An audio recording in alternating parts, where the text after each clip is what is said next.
My history with the Halloween franchise is pretty weird. Neither of my parents really seemed to care for it, so it's not really something we kept physical copies of. Which is kinda weird because I wouldn't even know who John Carpenter was if it weren't for my dad. But the only chance I'd have to see the movies is if they aired on TV.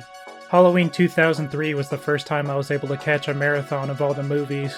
Though since we were out trick-or-treating all day, I only caught the second half.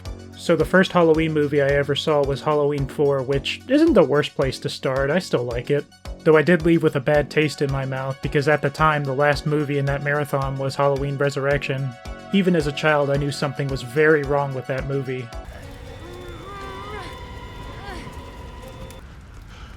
Trick or treat, motherfucker. And since I was a naive little kid, I kinda dismissed watching the whole franchise in order, which is probably my second biggest regret. I actually saw the Rob Zombie remake before I even watched the original Halloween. I'm sure there's some of you that hate me for saying that, and don't worry, I hate myself too. But you're also probably wondering why watching the movies out of order is my second biggest regret. Well, that's because my biggest regret is ever listening to anybody that told me that I should skip Halloween 3.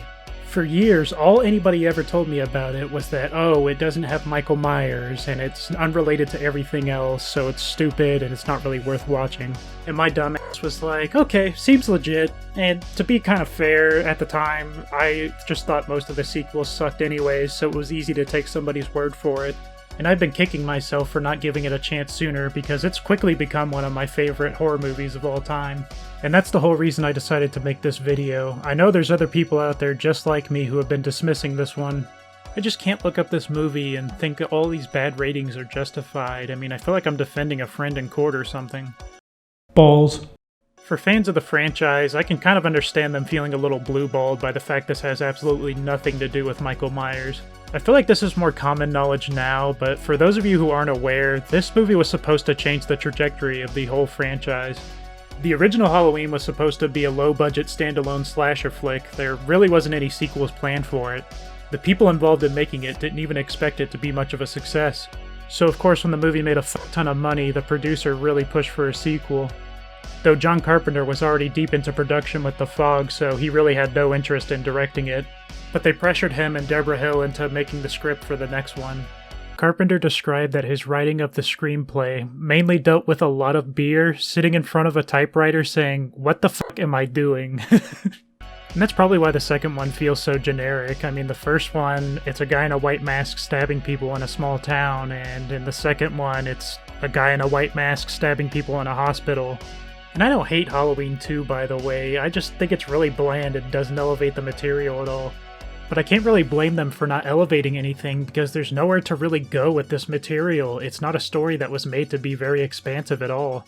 So when it came time to make Halloween 3, John Carpenter said he wanted absolutely no involvement in it unless they were willing to step away from the Michael Myers story. He thought the best thing for the series was to make it into an anthology where every movie is its own individual story that just centers around Halloween. I honestly think this was a great idea and it would have given the whole franchise a lot more longevity. Though it probably would have been a better idea to do that with the second movie instead, because now everybody expects the third one to also be a continuation of the story. Season of the Witch doesn't even take place in the same universe. I mean, the first Halloween exists as a movie in this one. The Immortal Classic, followed by the big giveaway at 9. But at the same time, this one really stands out on its own and still retains the same feel as the first two movies. That's mostly thanks to Dean Cundey, who was the cinematographer on a lot of John Carpenter's best movies. Visually, I wouldn't say this is on par with some of his work in like The Thing, but it's still a pretty good looking movie. There's just something about the way that he shoots very dimly lit areas that just really works in horror movies. I was shocked to find out that this was made by a first-time director. Tommy Lee Wallace was the production designer and the art director for the original Halloween and actually turned down directing the second one.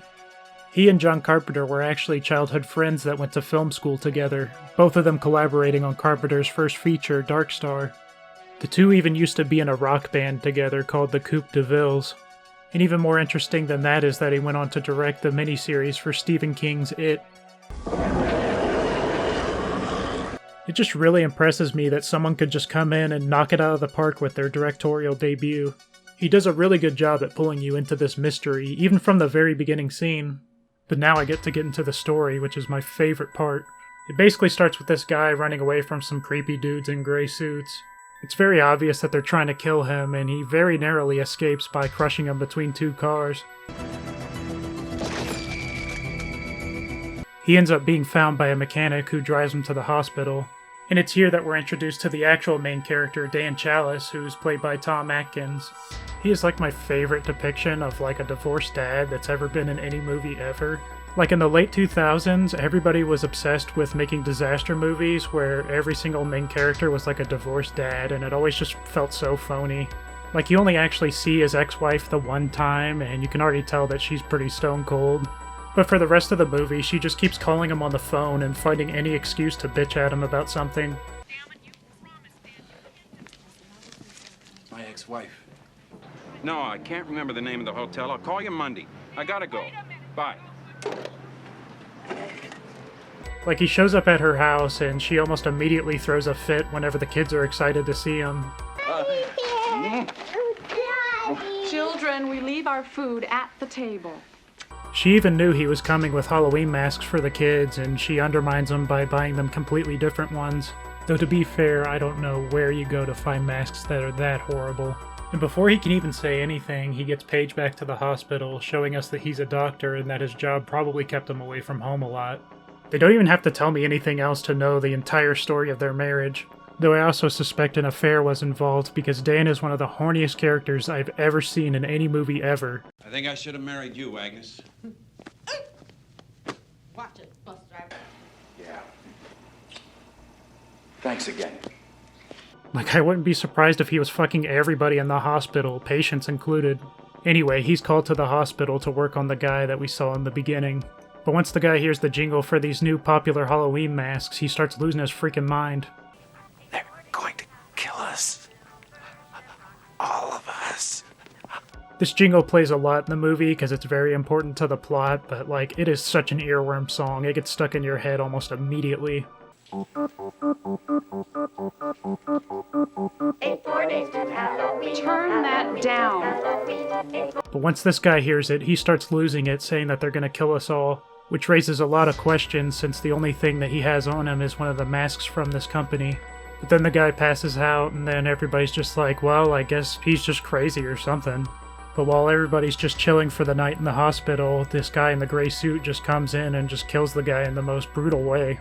And before anybody can even ask him a question, he just walks out of the hospital and sets himself on fire and just blows the fuck up.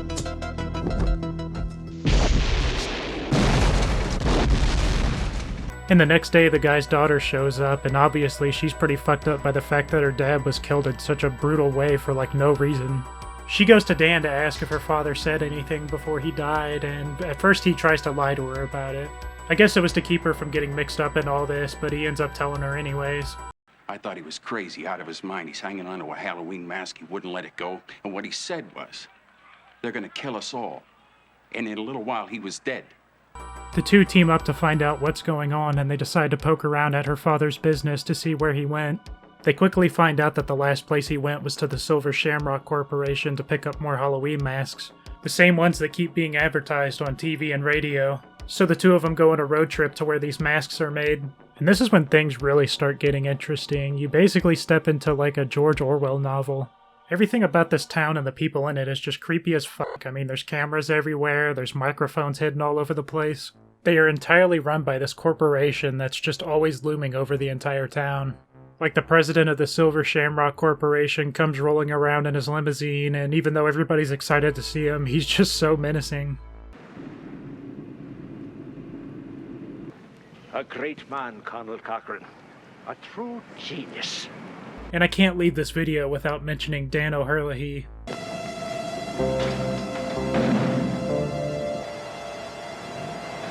Trade secrets. Colonel Cochran is just one of the greatest corporate villains I've ever seen in a movie. And he's not the usual corporate villain that you see in movies, where he's just evil because businessman bad. This guy's cold-blooded, and his plan is just as evil as it is ridiculous.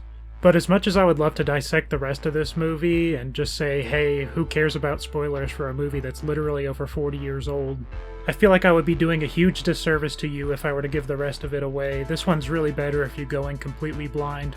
But before I go, I guess I'll be a little fair and say, of course this movie isn't perfect. I mean, what movie is? I do think it would be a little more realistic if there were more than 3 masks. I mean, they don't look bad, they're just nothing special, really. But that's probably just because the budget was so low for this one, so you can't really blame them for only having 3. Plus, it makes them stand out more since there's fewer of them. And probably my least favorite thing is the romance that forms between these two. It's just kind of uncomfortable. They just never really formed any real bond, and plus it's kind of weird that she's like half his age. Like the scene in the bar, he's like huge compared to her. His head is like twice her size. And there's a little exchange these two have later on that just irks me every time I hear it. You'll know when you get to it. It's just... And where the fuck was Michael Myers? But those are all still pretty minor things. I would still highly recommend this one. This movie's just so bizarre in all the best ways, and there's so many moments that just stick with me long after I've seen it. Nobody gets stabbed by a guy in a white mask, and honestly, this movie's all the better for it. So please check this one out if you haven't seen it already. I'm dying to know what you think about it for better or worse down in the comments. If you like this video, any likes and subs will be greatly appreciated. And don't forget to go check out some of my other videos, and, well, other than that, I don't know. Bye. Balls.